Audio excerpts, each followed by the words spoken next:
Quand je crée une sculpture, je la mets en forme en 3D dans ma tête. J'arrive à la faire tourner dans ma tête et j'essaye d'exprimer une idée, une émotion particulière.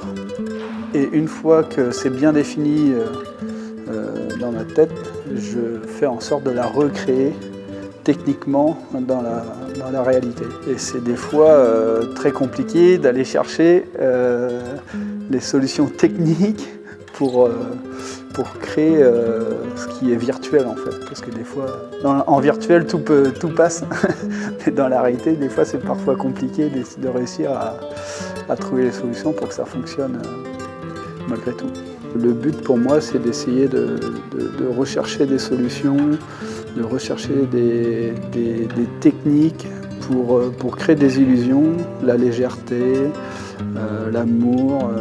Et donc c'est en faisant beaucoup de recherches d'assemblage de matériaux différents pour associer les caractéristiques de chaque matériau. Ce qui manque à un matériau va servir à compenser l'autre en fait. Donc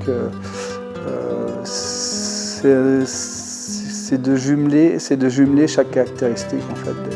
Au final, ce qui m'intéresse dans le carton, c'est d'essayer d'aller chercher la résistance, parce que c'est un matériau très résistant, mais qui est très léger. Donc on peut faire des volumes assez intéressants, tout en gardant une certaine légèreté et une grande résistance en fait. Et puis le carton est très agréable à travailler. En fait, c'est très chaleureux, ça ne fait pas de bruit, c'est du recyclage et donc du coup au final le carton est très agréable à travailler. Le côté technique de la pesanteur en fait, où il faut vraiment rechercher les centres de gravité, rechercher la résistance tout en étant de la légèreté. Donc au final c'est très scientifique en fait d'essayer de rechercher et mathématique en fait de réussir à créer des illusions où les corps ils sont en lévitation en fait dans l'espace. Mais tous les matériaux ont leurs caractéristiques. Il faut jouer avec les caractéristiques de chaque matériau.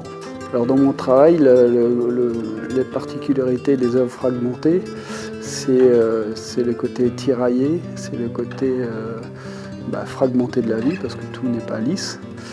Et d'une certaine manière, après, ça permet dans les sculptures d'inventer aussi quelques particules. Et on les suggère par certaines formes et l'absence de matière, ça laisse place à l'imaginaire. L'artistique technique, c'est une chose, mais ce qui m'intéresse, c'est de créer des émotions. En fait. Et c'est pas toujours forcément exprimé ou ressenti, mais il y a toujours une valeur particulière derrière, une valeur, un sujet sociétal ou quelque chose qui me tient au cœur. Et chacun l'interprète comme il le veut, mais derrière chaque sculpture, il y a une arrière-pensée. La technique doit s'effacer devant les émotions.